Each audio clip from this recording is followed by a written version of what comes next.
ஒரு நாட்டு மேல இன்னொரு நாடானது ஏவுகணை தாக்குதலை நடத்தினாங்க அப்படின்னு சொன்னா அதுல இருந்து ஒரு நாடு எப்படி தப்பிக்கும் அப்படின்னு சொல்லி யோசிச்சிருக்கீங்களா? அத்தகைய காலகட்டத்தில் எல்லா நாடுகளும் பயன்படுத்தக்கூடிய ஒன்று தான் ஏர் டிஃபென்ஸ். அதாவது ஒரு நாட்டுக்கு ஏர் டிஃபென்ஸ் சிஸ்டம் நல்லா இருந்தால் மட்டும்தான் இன்னொரு நாடு அது மேலே ஏவுகணை தாக்குதலை நடத்தும் போது அதிலிருந்து ஈஸியாக தப்பிக்க முடியும். அந்த வகையில் நாம் இந்த வீடியோவில் இந்த உலகத்தில் இருக்கக்கூடிய டாப் 10 ஏர் டிஃபென்ஸ் சிஸ்டத்தை தான் நாம் இப்போ பார்க்க போகிறோம். டைம் வேஸ்ட் பண்ணாமல் வீடியோக்குள்ளே போயிடுவோம்.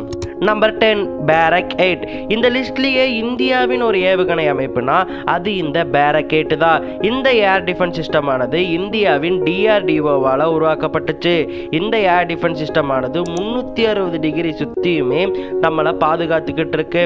இந்த ஏர் டிஃபென்ஸ் சிஸ்டத்தில் AMDIRS-AM அப்படிங்கிற கருவி பொருத்திருக்கிறதாலேயே கடற்பகுதிகளில் இதனுடைய பயன்பாடு ரொம்பவே எஃபிஷியன்ஸாக இருக்கும். அதாவது இந்தியன் நேவியில் அதிகமாக இந்த பேரக் 8 பயன்படுத்திட்டு இருக்காங்க. ஏன்னா கடல் பகுதியில் ஏதாவது ஒரு ஏவுகணை தாக்குதல் நடந்துச்சுன்னா அந்த ஏவுகணை தாக்குதலை ஈஸியாக இந்த பேரக் 8 ஆனது முறியடிச்சிடும்.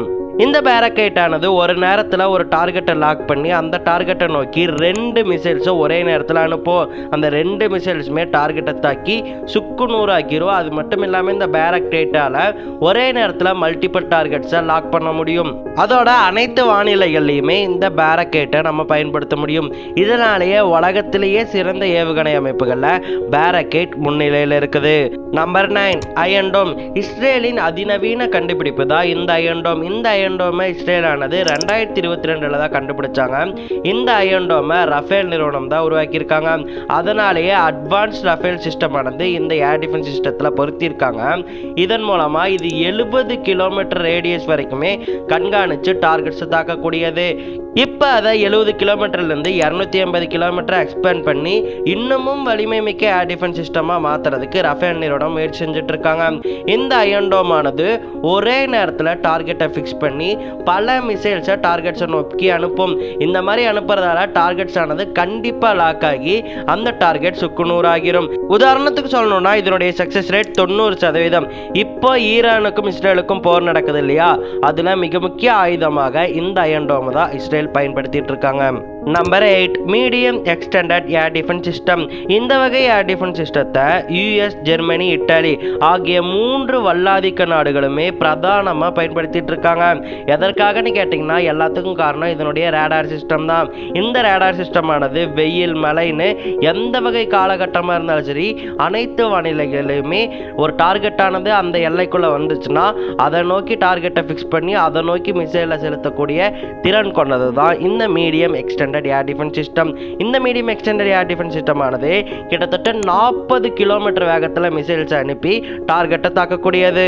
Ballistic missiles, cruise missiles, unmanned ஏர்கிராஃப்ட்னு சொல்லிட்டு எது இதனுடைய எல்லைக்குள்ளே வந்தாலுமே அதை ஈஸியாக தாக்கக்கூடிய ஒரு கருவி தான் இந்த medium extended air defence system. இதனால தான் மிகப்பெரிய நாடுகள் இந்த ஏர் டிஃபென்ஸ் சிஸ்டத்தை பயன்படுத்திட்டு இருக்காங்க. Number 7 அஸ்தர் 30 SAMPT. இந்த அஸ்தர் 30 SAMPT ஆனது இத்தாலி, பிரெஞ்சு, சிங்கப்பூர் இந்த 3 நாடுகளுமே அதிமுக்கியமாக பயன்படுத்திட்டு வர ஒரு ஏர் டிஃபென்ஸ் சிஸ்டம்னு சொல்லலாம். இதில் இருக்கக்கூடிய ஒவ்வொரு மிசைலும் கிட்டத்தட்ட 4.9 மீட்டர் நீளமும் 450 கிலோ எடையும் 120 கிலோமீட்டர் வேகமும் கொண்டது. இதனாலேயே துல்லியமாக டார்கெட்டை லாக் பண்ணுறதோட அந்த டார்கெட்டை நினச்சி பார்க்க முடியாத அளவுக்கு தாறுமாறாக நொறுக்கி போட்டு இந்த அஸ்தர் ஏவுகணைகள்.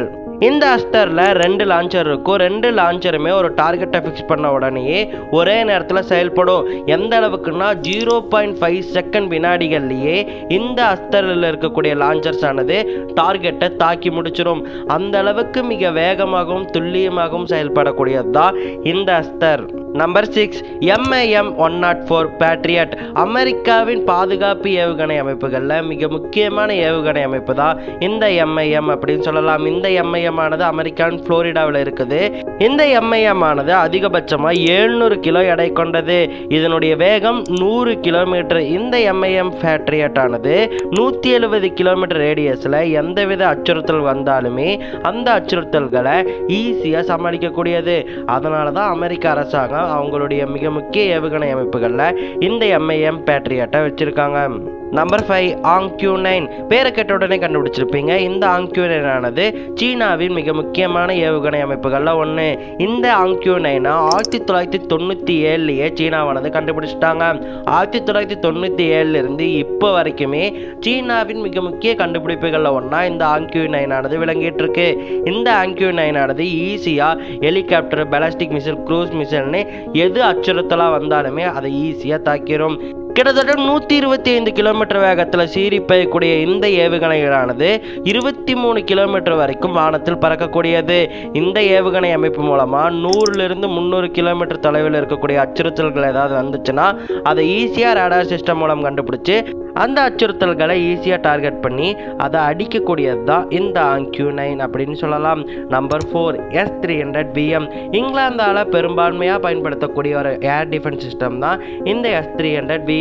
இதுல multi channel anti ballistic system பொருத்திருக்காங்க. இதனாலேயே short and medium range missiles எது வந்தாலுமே ஈஸியா இந்த S-300BM ஆனது தாக்கிரும். இது 30 கிலோமீட்டர் உயரம் வரைக்கும் போய் 300 கிலோமீட்டர் வேகத்துல டார்கெட்டை தாக்கக்கூடியது.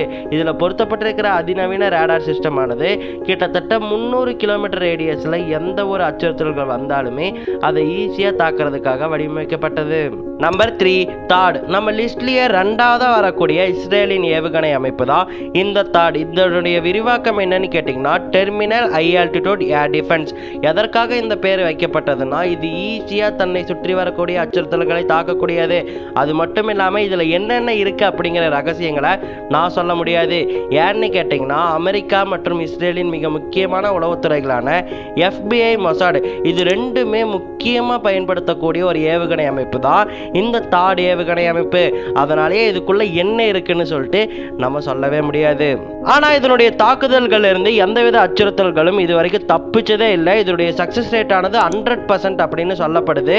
ஸோ நம்ம லிஸ்ட்லயே மிஸ்டீரியஸான ஏர் டிஃபென்ஸ் சிஸ்டம்னா அது இந்த தாட் தான். Number 2 David sling. நம்ம லிஸ்ட்ல இஸ்ரேலின் 3ஆவது ஏவுகணை அமைப்பா வரக்கூடியது தான் இந்த டேவிட் ஸ்லிங். இந்த டேவிட் ஸ்லிங்ல எலக்ட்ரானிக்லி ஸ்கேன்ட் அரே அப்படிங்கிற ரேடார் சிஸ்டம் பொருத்தப்பட்டிருக்கு. இதன் மூலமா இது எல்லா காலநிலைகளும் எல்லா வெப்பநிலைகளையும் ஈஸியா எந்தவித அச்சுறுத்தல்களுமே அதனுடைய ரேடார் சிஸ்டத்துக்குள்ள வந்தா அதை கண்டுபிடிச்சு தாக்கக்கூடியது. கிட்டத்தட்ட 300 கிலோமீட்டர் வேகத்துல மிசைல்ஸ் அனுப்பி டார்கெட்டை தாக்கக்கூடியது தான் இந்த டேவிட் ஸ்லிங். அது மட்டும் இல்லாம ஒரே நேரத்துல மல்டிபிள் டார்கெட்ஸ் ட்ராக் பண்ணி அந்த மல்டிபிள் டார்கெட்ஸை மல்டிபிள் மிசைல்ஸால அட்டாக் பண்ணக்கூடியது தான் இந்த டேவிட் ஸ்லிங் அப்படின்னு சொல்லலாம். இன்னும் குறிப்பா சொல்ல போனா இதுல இருக்கக்கூடிய ரேடார் சிஸ்டம் ஆனது ஒரு டார்கெட் ஆனது அதனுடைய ரேடியஸ்குள்ள வர்றதுக்கு முன்னாடியே 100 கிலோமீட்டருக்கு முன்னாடியே அந்த டார்கெட் வரப்போகுதுன்னு கண்டறிஞ்சு அதுக்காக தன்னைத்தானே ப்ரிப்பேர் பண்ணிக்க கூடியது தான் இந்த டேவிட் ஸ்லிங். Number 1 S-400 ட்ரைம்ஃப். ரஷ்யாவின் மிக முக்கியமான ஏவுகணை அமைப்பு மற்றும் உலகத்திலேயே மிக அதிநவீன மற்றும் அச்சுறுத்தக்கூடிய ஏவுகணை அமைப்புனா அது இந்த S-400 ட்ரைம்ஃப் தான். கிட்டத்தட்ட 400 கிலோமீட்டர் வேகத்தில் இது டார்கெட்டை போய் தாக்கும். இதுதான் இந்த லிஸ்ட்லேயே அதிகபட்ச வேகம் அப்படின்னு சொல்லிட்டு நாம சொல்லலாம். அது மட்டும் கிடையாது, இந்த S-400 ட்ரைம்ஃப்ல 3D ரேடார் சிஸ்டம் பொருத்தப்பட்டிருக்கு. இதன் மூலமா தன்னை நோக்கி வர மிசைல்ஸ் ஆனது எப்படி இருக்கும், அதனுடைய 3D மாடல் என்ன அப்படின்னு கண்டறிஞ்சு அதை தோக்கடிக்கிறதுக்கு எவ்வளவு மிசைல்ஸ் அனுப்பணும், எவ்வளவு செகண்டுக்கு ஒரு வாட்டி அனுப்பணும் அப்படிங்கிறதையும் கண்டுபிடிச்சு ரொம்பவே துல்லியமா அந்த டார்கெட்டை 100% சக்சஸ் ரேட்ல தாக்கக்கூடியது தான் இந்த S-400 ட்ரைம்ஃப். அதனால தான் உலகத்திலேயே மிகச்சிறந்த ஏர் டிஃபென்ஸ் சிஸ்டமா இந்த S-400 ட்ரைம்ஃப் இருக்குது. ஓகே மக்களே, இந்த லிஸ்ட்ல உங்களுக்கு எந்த ஏர் டிஃபென்ஸ் சிஸ்டம் பிடிச்சிருந்துச்சு அப்படிங்கிறத மறக்காம கமெண்ட்ல சொல்லுங்க. எந்த ஏர் டிஃபென்ஸ் சிஸ்டம் நம்ம இந்தியாவில் இருந்தால் நல்லா இருக்கும்னு நினைக்கிறீங்க அப்படிங்கிறதையும் மறக்காம